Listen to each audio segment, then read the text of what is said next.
Hello everyone, Chaos here, and welcome to another old school RuneScape video. If you guys are relatively new to my channel, you may not know that I have done gear progression guides, as I teach you how to upgrade your gear in the most efficient way possible. At the time of making this video, those guides are now almost a year old, and even though they are still fairly relevant, with great additions to the game such as Nex and Raids 3, I thought why not update those videos but this time teach you how to upgrade your gear efficiently for melee, ranged, and magic combined. A quick shout out to my friend Avo for helping out fact checking this video, especially towards the latest stages, to give you the most accurate information possible. Safe to say you can trust the two maxed and sweaty players to help out with your upgrades. Before we start, my biggest disclaimer for this video is that obviously not every single person will be happy with the progression, because even though all of these upgrades make sense from a cost versus stat standpoint, other players may want to try other items out. This becomes way more obvious in the late game as items become even more expensive and decisions are more important. But if you have a personal suggestion, leave a comment below and we can discuss about it. Another important thing to note is that especially towards the later stages of the game, I am going to mention specific items that, although they are nice to buy at some point, are not required for DPS since they are niche and we are focusing on overall damage. Items such as a Dragon Hunter Lance, Dragon Warhammer, Dragon Hunter Crossbow will all get a mention but will not stay as a part of the entire core setup.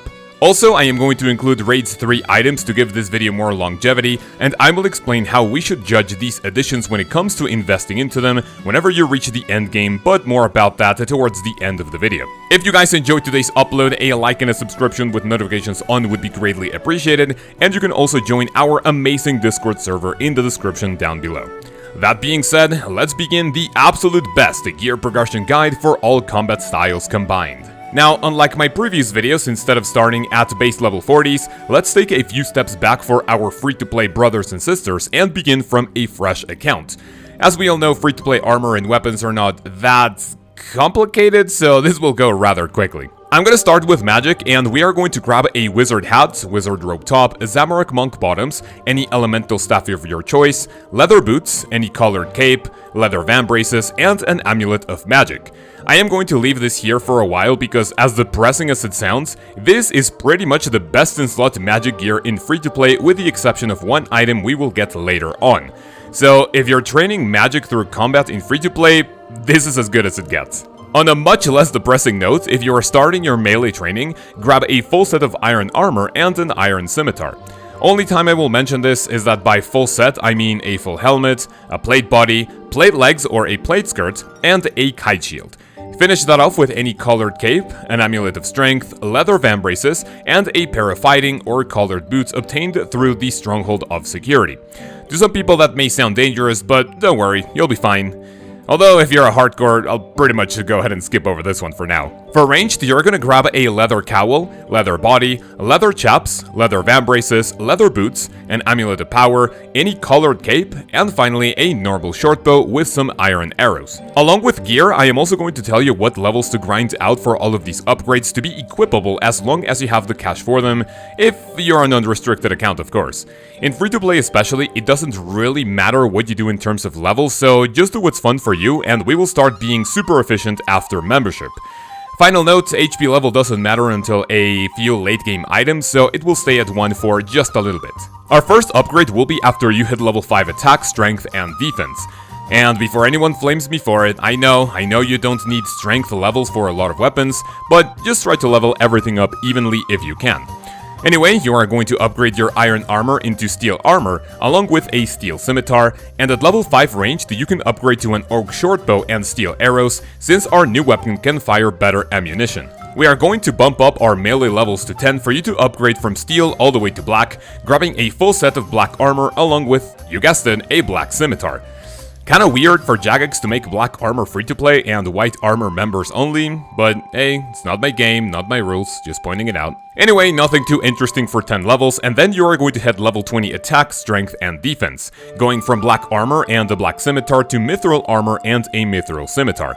It would be a good idea to get to 20 ranged at this point, and after you do so, you can give your entire ranged armor an overhaul, upgrading to a coif, studded body, studded chaps, a willow shortbow, and some mithril arrows to hit bigger numbers. After 10 more levels in attack, strength, and defense, you are going to switch to full adamant armor as well as an adamant scimitar. If you visit the wiki, you will see that the best in slot free-to-play melee boots in the game are called Gold Decorative Boots, which are a reward from Castle Wars by obtaining 400 tickets. Technically, you can wear these at level 30 defense, but if you don't know anything about Castle Wars, by the time you get 400 tickets, you can pretty much max an account and also solve world hunger. So honestly, skip on these unless you are a pure free-to-play account. At level 30 ranged, we are going to upgrade to a maple shortbow and adamant arrows, which will be our best in slot weapon and ammunition as long as you stay in free-to-play worlds. Now, let's start with the end game for free-to-play. We are going to take our attack, strength, defense, ranged, magic, and prayer all the way up to level 40, or you can get away with a level 37 prayer for what's coming up. And also your HP should be around level 40 as well, so make sure to keep an eye on that one. Go ahead and do the quest to Dragon Slayer 1 for a ton of juicy rewards and also to be able to equip a rune plate body as well as a green dragon hide body. Both of which are going to be useful for our next and final upgrade in free-to-play, along with a full set of rune armor with a rune scimitar, and the other two pieces of green dragon hide being the chaps and the vambraces. And like I said at the beginning, an anti-dragon shield is going to be your best in slot shield for magic in terms of stats, so add that to your magic gear right now. Final thing to note in the free-to-play department is that technically speaking, Gilded Dragonhide armor is better in terms of defensive stats, but if you only care about ranged accuracy, it's going to be exactly the same as Green Dragonhide. Again, if your account is 100% free to play, it might be a good idea to invest in these items, but if you're jumping to Member World soon, you can just skip these items entirely. So that's it about free to play. After you decide you like this game enough to spend either $13 a month on it or buy 2 bonds a week, we are going to take a giant leap and finally get into Member Worlds to start experiencing old school RuneScape to its full potential. Go to the Grand Exchange for a ton of immediate upgrades to completely revamp your gear. Go buy an Amulet of Glory, a Combat Bracelet, and any item called Blessing for you to wear when training melee or magic, since it goes in your ammo slots. I also recommend buying the bones needed in order to get 45 prayer, and go to a house with a gilded altar, as well as using your bones on it to reach this level and have access to prayer buffs to aid you in battle, more specifically for ranged and magic. You're also going to buy a pair of ranger boots for melee, and for ranged, go ahead and get a yew shortbow, rune arrows, a snakeskin bandana, and snakeskin boots. Magic will receive the biggest upgrade of all 3 styles, and you will buy any elemental magic staff, Mystic Hat, Mystic Robe Top, Mystic Robe Bottoms, and finally a pair of Mystic Boots. 2 optional items are the Obsidian Cape for melee and a Brutus Shield for magic. The cape will give you slightly higher defensive stats, but it's fairly expensive as soon as you get to Member Worlds. As for the Brutus Shield, the magic bonus it provides is fairly insignificant, and it won't make that much of a difference. But if you want an immediate upgrade, this is it. Once your whole gear has been revamped, I highly suggest doing the Easy Arty Diary for you to obtain the Arty Cloak 1 for a teleport near an altar. It also provides decent stats for an item you can grab pretty much right away, as it has extremely low requirements. I then recommend getting level 50 ranged and unlocking the quest Animal Magnetism for you to get Ava's Accumulator, which will save some arrows and bolts when you fire them. It's pretty much the second best in slot ranged item in the cape slot. Since we are now level 50 ranged, buy a magic shortbow and a magic shortbow scroll to imbue your new weapon, and get yourself a blue dragonhide chest, chaps, and vambraces. Our next upgrade is fairly steep compared to the previous ones, and your next goal is a dragon scimitar, which requires level 60 attack to wear.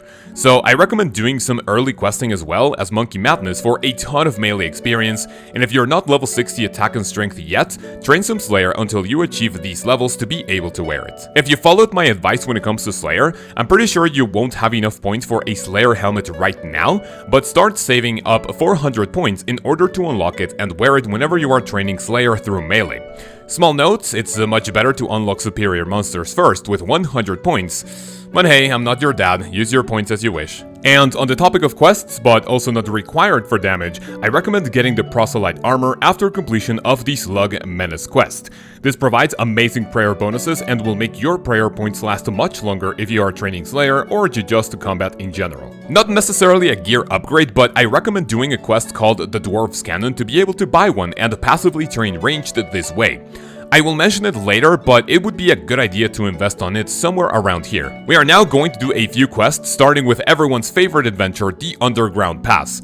By completing it, you will have access to the Ivan Staff, which you can wear with 50 attack and magic for an upgrade to that Mystic Elemental Staff. Then, do Horror from the Deep to unlock God Books, and go to the Grand Exchange to buy Ancient Pages to fill up the purple book, which turns into a Book of Darkness for a big upgrade to your shield slot for magic. The pages are not that expensive nowadays, and the magic and prayer stats are very much worth it. The quest will also be used for full later down the road. Since we are 60 attack and strength at this point, I recommend training Slayer for a little bit until you get to 65 in both skills. This will open up the Warriors Guild, and you can start your Rune Defender grind to upgrade that Rune Kite shield and start getting offensive stats for the shield slot. We are now going to get level 45 defense and do the Fremennik trials to unlock Fremennik helmets for all styles, Berserk for melee, Archer for ranged, and Farseer for magic. All of these will be fairly useful for a little bit. The helm that won't be useful for long though is the Berserker helmet, since you should aim to complete the quest of Fremennik Isles. After being done with it, get level 55 defense to be able to wear one of RuneScape's most iconic items, the Helm of Nitisnot. Wear it outside of Slayer for a nice boost to your prayer bonus as well. You should now have decent enough gear and stats to start one of the most painful experiences in the game, Barbarian Assault. Get the required points to grab yourself a Fighter Torso, which is one of the best melee items in the game, and it's 100% free. You might lose a few brain cells, but that's all it's going to cost. The Obsidian Plate Body, on the other hand, it's -1 strength bonus compared to the Torso, but it's slightly more expensive. If you don't want to do Barbarian Assault, this is the item to go for. After the Torso, it is now time for two big upgrades. The first one will be the Dragon Defender after you get level 60 defense, so go to the Warriors Guild basement, show the lady your Rune Defender, and start hunting Cyclops for this item. After you're done, go to the Grand Exchange and get yourself a pair of Dragon Boots for even better stats for your pixelated feet. I then recommend getting up to level 61 ranged to go from Blue Dragonhide armor to Red Dragonhide. The reason why I said 61 is because of the Rune Crossbow, and this is where we might have our first debate. Depending on the defensive stats of the monsters you're killing, in some instances bolts might be slightly better, but in my very honest opinion, you're much better off training ranged with the magic shortbow imbued and a cannon as you're doing Slayer to get level 75 ranged as fast as possible. But if you really want to use a Rune Crossbow, this is a good place to get one, and make sure to pair it with a Book of Law by getting the White Book from the Lighthouse, as well as filling it up with Armadillo pages from the Grand Exchange. Now, from a DPS calculator standpoint, a magic shortbow imbued with rune arrows is better than a Rune Crossbow with broad bolts and a Book of Law. And for simplicity's sake, I will stick to the magic shortbow imbued for a little bit, mentioning notable upgrades throughout upcoming levels. But remember, in most cases, a crossbow is only better than the magic shortbow and a blowpipe whenever you need bolt effects to activate, such as diamond or ruby bolts. Anyway, after our small debate, you might notice that our magic level has been neglected for a little bit, so level that up to 60 and then do Mage Arena 1 mini quest. This will grant you access to a God Cape, which will give you slightly better magic accuracy if you decided to train the skill via combat. Do this now, as it will be useful to unlock the best in slot magic cape later down the road. Now that we are base 60s, our account is looking ready to take on harder challenges, first one being the Legends quest. After completing this epic adventure, which is required for a future upgrade, buy a Legends cape from the guild for an upgrade to your melee cape. After that, we are going to aim for a quest called Desert Treasure, which not only will give you access to a new spellbook, but you will be able to buy an Ancient Staff, which is our next upgrade. It's mostly useful for ancient spells, but it's a straight upgrade from the Ivan Staff. Since we are giving some love to our magic gear, up next we have two upgrades that are not life or death situation, but will be a decent addition to the gear. Get yourself a pair of wizard boots and a seer's ring to increase your magic accuracy if you're training via combat. The most important one is the ring, as it's not super expensive and we haven't had a magic ring until now. The wizard boots are only slightly better than the mystic boots, so if you have the money for them, go ahead and spoil yourself to a new pair of shoes. At this point, our account is ready to enter the mid-game, and we will do so with a bang. Get yourself all the requirements for the Recipe for Disaster quest, and by completing it, you will get the best in slot gloves for all combat styles, and this will be a key item for quite a long time. We are also going to finally upgrade that Amulet of Glory into an Amulet of Fury, which will also be super useful for all combat styles until we get to the late game. With these two items in hand, we can stop worrying about neck and glove items for a little bit as well. Up until now, we've had 65 attack and strength for quite a long time, rocking the Dragon Scimitar, and if you want a direct upgrade in terms of stats, you can't go wrong with a Saragna's Codule. You can obviously buy this as soon as you hit level 65 attack if you have the money for it, and it will work out for us to grind it towards level 70 in our melee stats. And speaking of better stats, it is finally time to get rid of those Rune Plate Legs and make an important investment in a pair of Obsidian Plate Legs. With this item, we will start to get strength bonus in the leg slot, and oddly enough, it has slightly worse defensive stats than the Rune Plate Legs, but that strength bonus is well worth it. Our first optional upgrade for ranged is going to be a Dragon Crossbow and an Odium Ward. If you have enough money, you can invest in these items as well as putting Dragon Bolts for a decent damage upgrade. But like I said before, in order to get to level 75 ranged as quickly as possible, you may want to stick to that magic shortbow imbued and cannon, since crossbows and bolts are important for stronger monsters. The Odium Ward is important since that is when we start getting range strength in the shield slot. Whether it be with a magic shortbow imbued or a crossbow, it is now time to face one of Old School RuneScape's most iconic bosses, TZ Talk Jad. Go through the fight caves and its 63 waves of increasingly difficult monsters to beat Jad and claim a Fire Cape, the second best in slot melee cape in the game. And speaking of melee, I would recommend the two expensive purchases here for more DPS. Get yourself a Berserker Ring and enough Dragon Bones to get your prayer up to level 60. After the quest King's Ransom and the Knight's Waves training grounds, you will unlock Chivalry for a massive boost in melee DPS. All of that extra damage should give you the push you need in order to get your attack and strength levels up to 70 to be able to use another iconic item in the form of the Abyssal Whip. This is the most popular weapon to stick to until the late or even the end game. A thing to note here is that with the whip you cannot train strength on its own, since you can only gain attack, defense or shared experience. In order to gain strength experience individually, you can train with a Ceradoman Sword, an Abyssal Dagger, or an Abyssal Bludgeon from least to most expensive. Normally, I like to train all my skills evenly, but I leave this one up to you if you want to swap any weapons. And speaking of 70s, you should now level up range to 70 for you to be able to wear Black Dragon Hide, so buy a body and a pair of chaps for a quick upgrade. If you have more money though, you can opt for the fancier upgrade and get yourself a full set of God Dragonhide armor, except for the Vambraces. Each piece has a +1 prayer bonus, which will all help out with prayer drain, but these items are also not life or death situation, especially if your budget is tight. The most important piece you should definitely grab though are those boots, so pick those up as soon as possible. Up here, another honorable mention goes to Carol's armor, even though we don't have level 70 defense at the moment. But this armor is also a little bit niche, and the Blessed Dragonhide is more useful for overall ranged. The last ranged upgrade I recommend for now is an Archer's Ring for us to finally start getting ranged bonuses in the ring slots. This is the most expensive out of the Dagonoth rings, so get this when your bank starts going up. If you did have the money for a Blessed Dragonhide set, this item shouldn't be far away from you. I will pair the next two upgrades together. You should now aim for a Master Wand and a pair of Infinity Boots. The stats compared to the previous items are not huge, and that's why they are also not absolutely necessary to buy as soon as you have the magic level for them. If money is a problem, buy the Master Wand first and then the boots, as the first item gives better bonuses. At this point, it would be a good idea to get level 70 prayer to unlock the best melee prayer in the game, which is Piety. Grab whatever amount of Dragon Bones needed to reach this level and increase your melee DPS even further. We are now going to do every AFKer's favorite activity, the Nightmare Zone. We are not going to stay here for long, as we only need 3.2 million points for imbues to the Slayer Helmet, the Berserker, Archer and Seer's Ring, and I highly recommend you train defense here, as it has been 60 for a little bit. Aim for level 70 defense before leaving for our next upgrades. Once outside, imbue your items, and then leave for a long time. Since we are now level 70 defense, it is time to finally upgrade some magic armor, and we are going to buy a set of Aram's robes. Get the magic level up to 70 as well to toss on those mystic robes in the garbage.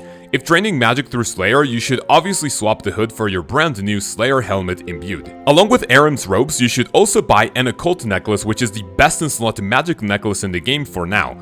It's fairly cheap, and the benefits of getting percentage magic bonus is absolutely amazing. One of the biggest upgrades to aim for now is level 75 ranged for the Toxic Blowpipe. A lot of people will say that even after the nerf this item is garbage, but honestly they are just hard coping with reality, and you should definitely get this with either Amethyst, Adamant or Mithril darts for casual Slayer. If bossing, you can bump that up to rune or even dragon darts if you have some extra cash to blow. Whenever you are using the blowpipe, equip your God Blessing or Rodus Blessing if you have been working on the Current Diaries. I don't know about you guys, but I think the account is looking pretty sexy so far to start and complete the quest Dragon Slayer 2. I know you can, since I was able to complete it with base 65 combat stats. Anyway, after beating Galvik, grind a few Vorkath kills to get yourself Vorkath's head, and turn that Avus accumulator into an Avus assembler for the best in slot ranged cape in the game. After 75 ranged, 75 magic is our next stop, since our next weapon is also huge in terms of damage and convenience. You can now upgrade to a Trident of the Swamp, and all you need to do is charge this weapon in order for you to hit some big numbers. If money is tight, you can buy a Trident of the Seas, but the upgraded version is much better. And speaking of magic, we are not that far off to the end game in terms of prayer levels. By getting level 77, you will be able to use every prayer in the game, of course after unlocking them. And our first purchase is going to be an Arcane Prayer Scroll, which is incredibly cheap nowadays. Read it to unlock Augury to boost your magic stats whenever rocking that Trident. With Augury unlocked, we are going to embark into the wilderness for the Mage Arena 2 mini-quest and go for that magic imbued God Cape. This is a lot more dangerous than the first mini-quest, but it will be well worth it for the best in slot Mage Cape in the game. Melee has been slightly neglected for a while, and we are finally going to get rid of that Nessie helm by buying a Serpentine Visage for more strength bonus in the helmet slot.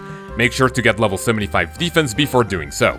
Along level 75 defense, get yourself to level 75 HP as well, because our next upgrade is going to be a Necklace of Anguish. In my opinion, it is the best piece of Zenyte jewelry because of that range strength bonus, and it will give you an obscene boost in range DPS. We can take care of one small upgrade to the magic gear and buy a pair of Eternal boots for the best in slot magic boots in the game.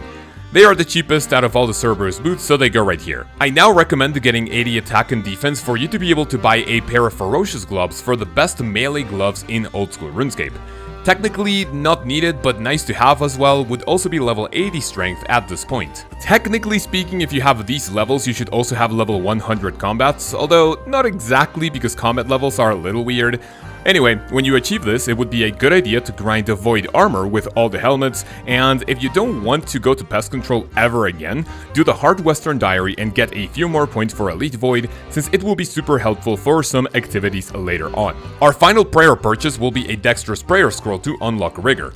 This is going to be an absolutely disgusting upgrade in terms of DPS, and paired with an Anguish, you're gonna hit big numbers with a Blowpipe or with any of the upcoming upgrades. I will pair the next upgrades together, and we are then going to turn our attention to an Amulet of Torture and a Tormented Bracelet. If you can't afford both at the same time, a Tormented Bracelet is slightly more impactful than the Torture because of the percentage magic bonus.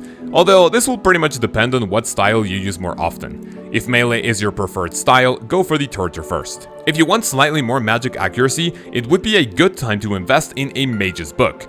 It offers the second best magic offensive stats along with an Ancient Wyvern Shield, or third by the time the Word of Elidness comes out, and it's not super expensive either. Since our melee gear is looking pretty decent, it would be a good idea to start investing into some niche items and special attack weapons, starting with a Bandos Godsword. If you start getting into bossing, it is a great weapon to have to reduce your enemy's defensive stats and shred through their HP much faster. We are then going to buy our second pair of Cerberus boots, this time for melee.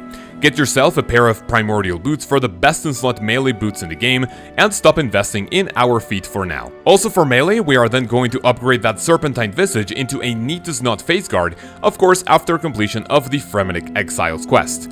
This is the second best in slot melee helmet, and in my very personal opinion, it looks absolutely amazing. Since we are starting to buy fairly significant and expensive items, we are then going to stick to melee, upgrading that Fighter Torso and Obsidian Plate Legs into a Bandos Chestplate and Bandos Tassets. If you can't buy both at the same time, the Tassets are a much better option since they offer a higher strength bonus than the Obsidian Plate Legs. The Bandos Chestplate has the same strength bonus than the Fighter Torso, but obviously with higher defensive stats. It is now time to mention Crystal Armor and the Bow of Ferdinian, and here's why I needed help for this video.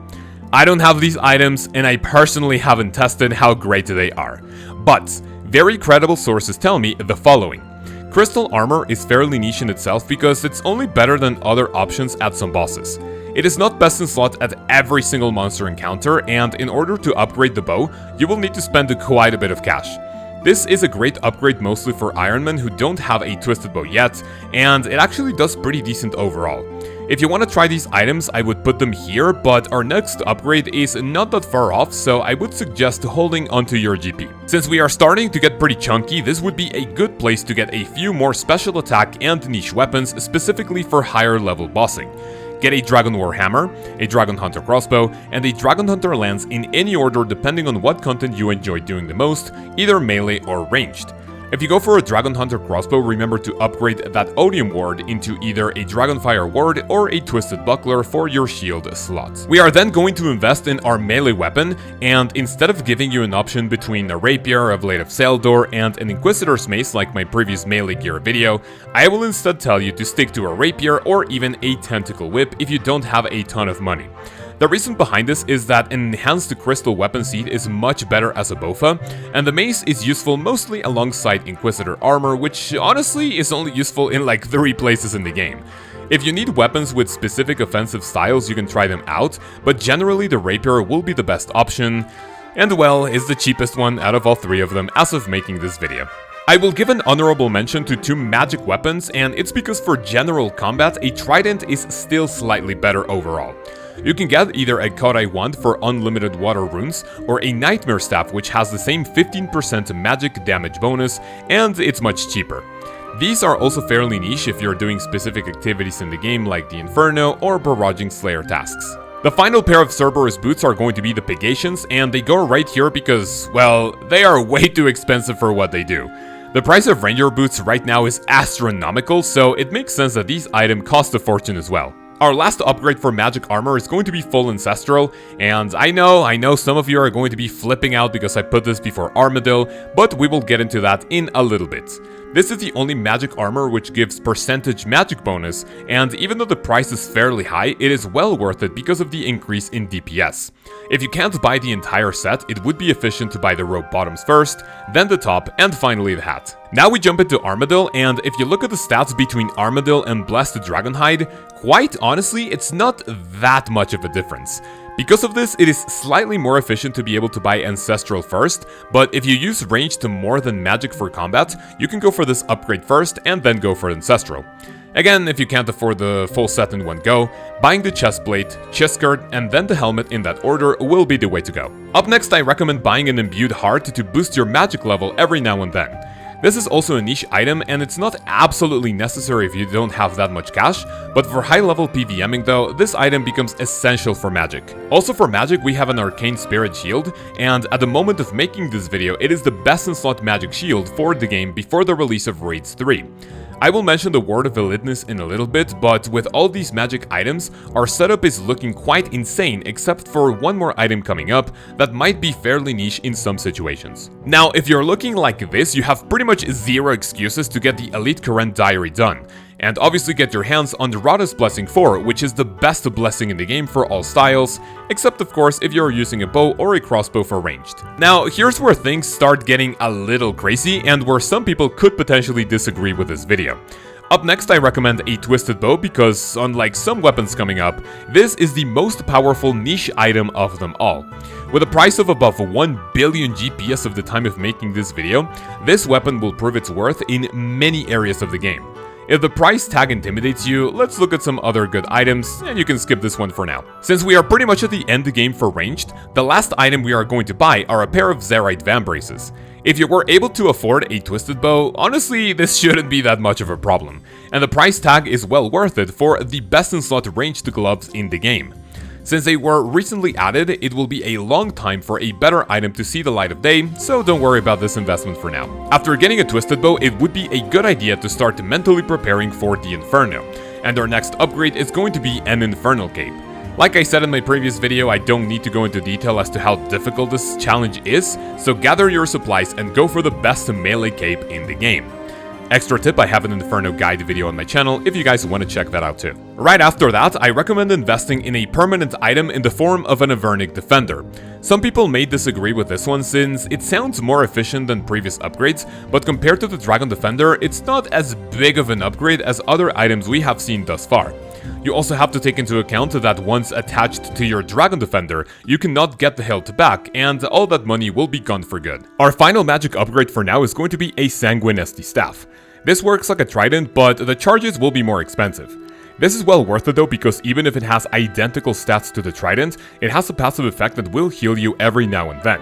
And it has higher max hits both on and off Slayer tasks. For casual Slayer and PvMing, this is not mandatory, but in higher level bossing situations, this item could mean the difference between life or death. Our final melee weapon is going to be a Scythe of Vitur, and you can also see this item as situational. Just like the Sanguine SD Staff, the Scythe is not needed in many places outside high-level bossing and raids, and of course, if you just care about damage, and charging this weapon is not a problem for your wallet. The last upgrade to melee armor is going to be the recently added Torva set. At the time of making this video, these items go for a very humble 1.1 billion GP, and safe to say they are the absolute endgame in terms of melee damage and the PvMing. You can look at this as a Bandos armor on steroids, and unlike previous items, Torva is not niche whatsoever. And wherever you need high melee stats, this is your final stop in terms of upgrades for melee damage. Another honorable mention goes to the Zerite Crossbow, as it is the last item to look at in the list prior to Raids 3. This item is only useful at a few spots, and most notably when farming Nex herself. Right now this item goes for about 400 mil, and it's useful just because of its special attack, and since the Ruby Bolt special goes from 100 to 110. This item goes to the bottom of the priority list, and you should only get it if you're farming Nex, and maybe if bolts play a big role in Raids 3. And speaking of Raids 3, it is time to brainstorm how important the new items are going to be and place them on the list, as well as telling you where to buy them depending on how useful they are. As a quick reminder, all of these items are confirmed by Jagex to hit the live game once the Tombs of a Mascot are released during the summer. We have the Masori armor, made up of the helmet, the chestplate and chain skirt for the new Best in Slot ranged armor, and then the Word of Elidness for the new Best in Slot magic shield, the Osmumten's Fang, which is a much better but slower version of the rapier, and the Heka of Tumikon, which is another wand weapon. Now, after the release of Raids 3, and for quite a long time, these items I'm pretty sure are going to be astronomically expensive because people are not going to be able to farm the raid as quickly as players can kill Nex either in small teams or in mass worlds. We still don't know how important these items are going to be inside the raid itself, but here's a bit of brainstorming as to how important they could be for general combat. The Masori armor is going to be an obscene upgrade for the range style, since it will be the first ever armor to have range strength, and it will be an absolute game changer. I would personally put it right before Torva regardless of the cost, since it's that much more significant upgrade from Armadil than what Torva is to Bandos. The Word of Elidness can go anywhere after the Arcane Spirit Shield, and also probably before Torva. It will also be the first magic shield item to have a percentage magic bonus, so again it will be a huge upgrade from the Arcane Spirit Shield, and in my opinion a much bigger one than the difference between Bandos and Torva. The Osmumten's Fang seems like a much stronger version of the rapier, although its mechanic will lower its max hits by quite a bit. If you want to learn more about how it will work, you can check out my video analyzing all of the rewards coming up. In short, wherever a rapier is useful, this will also be a nice upgrade, and I would say you can buy it anywhere after the Twisted Bow, and if you have the money for it. And finally, as of right now, it sounds like the Heka of Tumikon won't be particularly useful outside of the raid itself, but we'll just have to wait and see.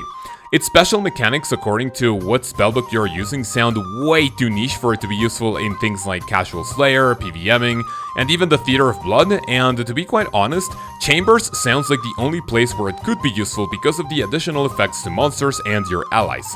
I would put this one dead last for now, but again, it could be absolutely broken overall. Ladies and gentlemen, that's pretty much it for this video. I really hope you enjoyed and that you learned something useful.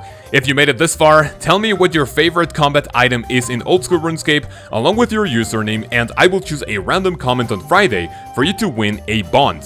I will pin your comments and you can contact me on Discord with a screenshot for us to coordinate the drop. I want to give a massive thank you to all my new and existing channel members. You guys and girls are absolute legends. If you would like to support this channel monetarily, you can click the join button below to see all of the cool perks and rewards you can get for both my videos, my live streams, and of course the Discord. I will see you guys next week for a more personal video and one of my final storytime videos where I will tell you how RuneScape changed my life, as it will have been my 10-year anniversary of making videos on YouTube. I hope you have a great week, and I will see you then. Ba-ba-ba-ba. Peace.